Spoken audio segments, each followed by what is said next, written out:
I'm just wild about Harry. Harry's wild about. I can't live without. Harry's wild about me.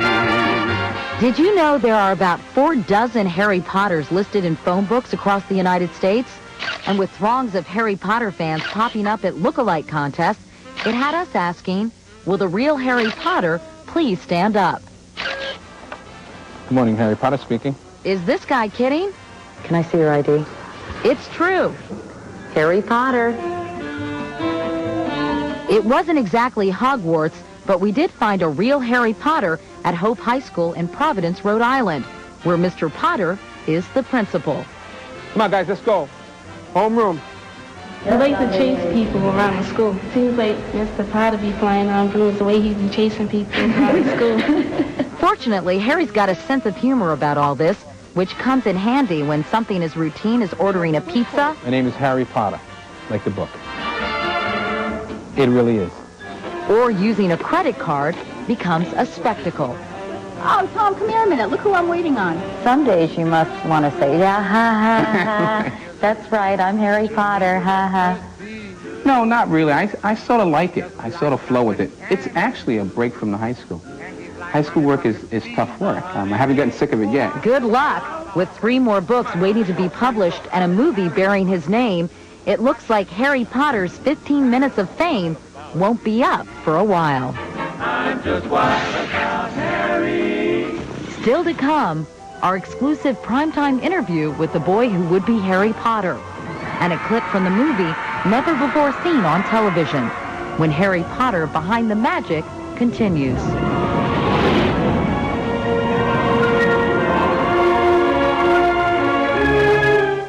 We now return to a Katie Couric special, Harry Potter Behind the Magic. Chapter 4, The Dream. Just as it reads in the book, the cozy Gryffindor common room had a spiral staircase leading to the tower that housed the boys' dormitory. Finally, I was off to see the wizard. Very exciting.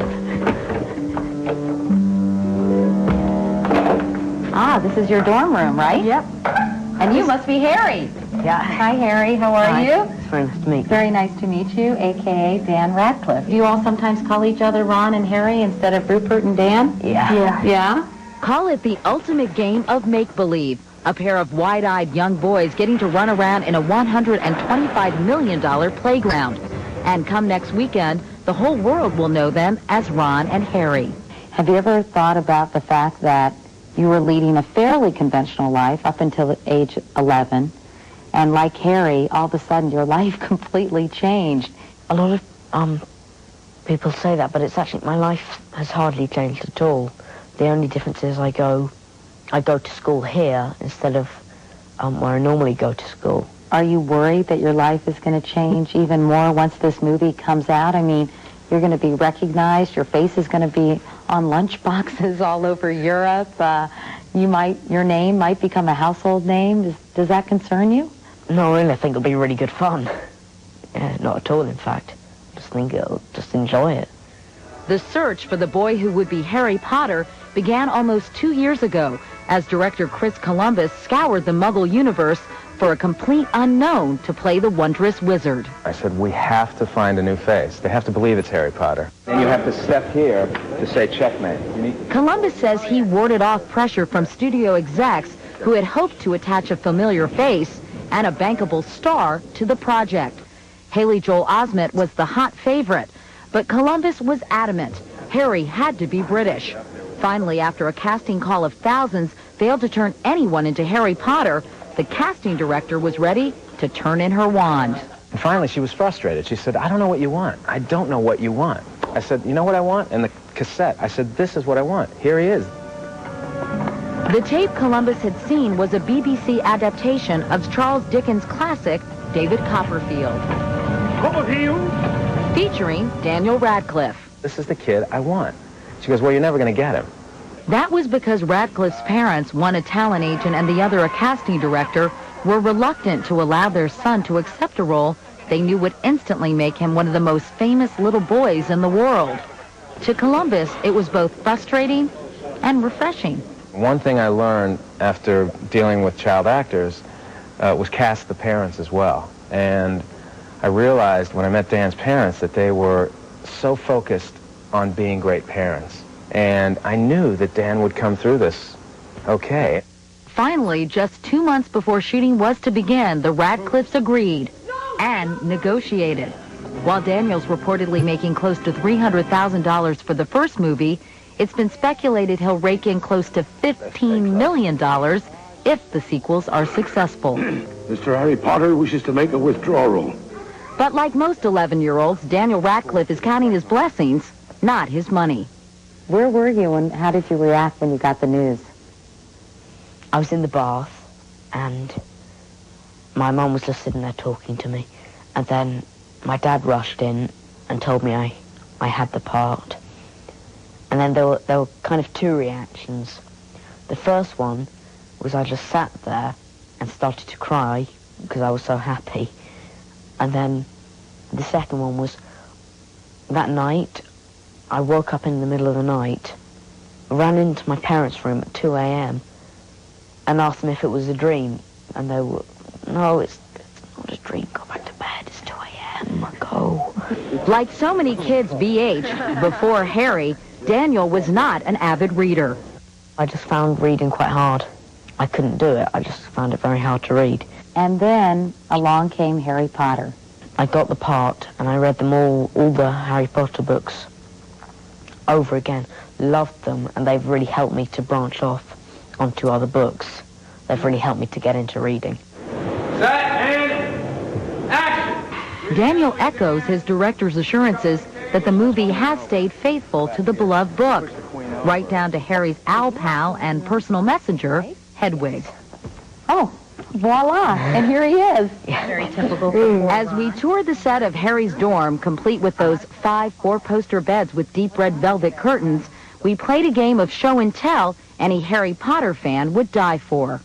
What's on this bed? There they were, come to life right out of the books. Yeah. The Weasley sweater, wizard workbooks, and the famous invitation that started it all. Dear Mr. Potter, we are pleased to inform you that you've been accepted at Hogwarts School of Witchcraft and Wizardry. First-year students will require 3 sets of plain work robes. Are those work robes, you guys? Yes. 1 plain pointed hat for day wear. That's a nice look. We only wear that. We only kind of wear that at Halloween and Christmas and big You probably feasts. don't allow muggles to wear them. Am I going to have bad luck as a result? Possibly maybe cursed, but only for a short while. Fine. Okay. 1 pair of dragon hide gloves. Did you get those at Harrods? Then, of course, the one thing that promises to make Harry Potter a rising star. Literally. Tell me about this. This is your most prized possession. Can I touch it? Yeah. I already have. Yeah. What is this? This is the Nimbus 2000, which is the fastest broom you can buy and makes all of Harry's friends and people who aren't so friendly to him very, very jealous. Both on screen and on the set, Emma Watson, Rupert Grint, and Daniel Radcliffe are like the 3 musketeers. Having met through surreal circumstances, they've become fast friends. Rupert and I printed out loads of these, stuff like pull my hair, kick me, I'm thick. We cut out about, 10 of them, stuck them all over Dan's back without him noticing. And he walked around for, 10 minutes without noticing. And everybody would kick me. Everyone was laughing at him. They said, what's so funny? We're all going, nothing. And perhaps no one knows better than Chris Columbus how important it was to just let them be kids. You think about them and you think about Macaulay Culkin, and who's had some very tough times with his family, and I'm sure you're perhaps mindful of that as you work with these children who are now coming up in the business. There's no question about it. I want to make sure that Michael Jackson's not calling Dan Radcliffe to come over for the weekend. It's not what life is about. In fact, at the tender age of 12, with 1 Harry Potter movie under his belt, Daniel Radcliffe seems to get it. Some things in Hollywood are just an illusion. Do you have something in your eye? Can you fix it? So much for the glasses. And this very week, Daniel and his pals will do it all over again when they start filming Book 2, Harry Potter and the Chamber of Secrets. So they'll be suiting up in their wizard wear at least one more time. So whether you believe in curses, snitches, or a game called Quidditch, one thing the Hogwarts school has taught these kids, magic can happen to a mere muggle, too. What is the best part about being Harry Potter? The whole experience. I think I've probably met a new person every day I've been here. And I love meeting new people, and they're always interesting people, so I want to just get to know them better and getting to know the people around you. What's the worst part? There isn't one. When we come back, one final sneak preview of Harry Potter and the Sorcerer's Stone. A long journey from a small cafe in Scotland where his story was first written to Leavesden Studios in London where that story came to life, and now to movie theaters around the world. In fact, it's set to play in 131 countries in 40 different languages. But before our journey ends, let's take one last peek at the whimsical world of Harry Potter.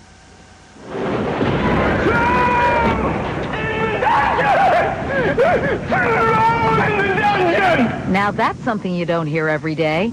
When you're attending wizard school, you never know who you might run into.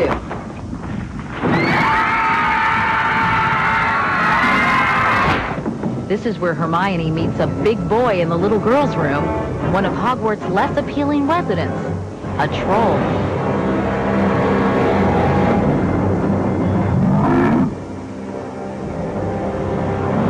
Well, you know what they say, when you gotta go, you gotta go.